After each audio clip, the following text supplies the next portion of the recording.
Although the global pandemic really serves as kind of a context to talk about the international system and the global environment, the fact is that foreign policy has not been really a focal point of attention in the presidential campaign to date.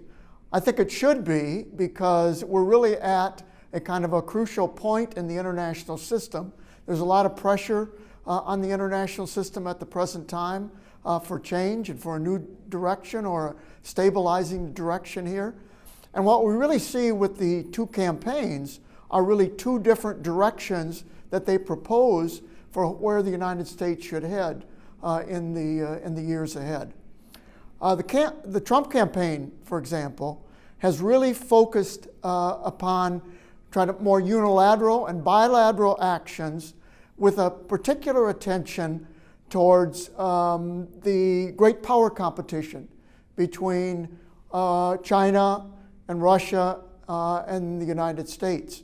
But it also has focused upon rogue regimes such as North Korea and Iran. But really the focal point has not been on a larger kind of multilateral system that has been so much part of American foreign policy over the last several decades.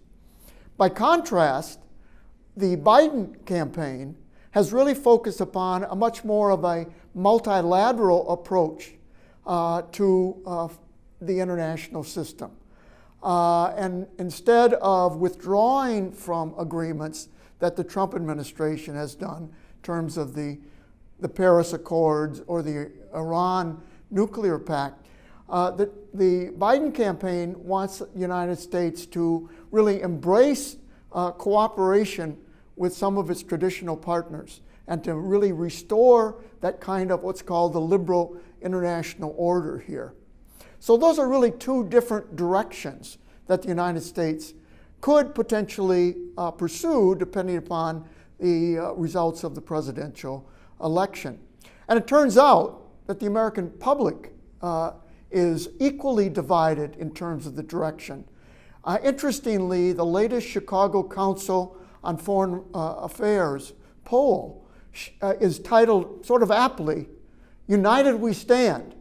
That is that both the two political parties have considerably different directions in terms of where the United States should be headed, a more multilateral approach or a more nationalistic approach.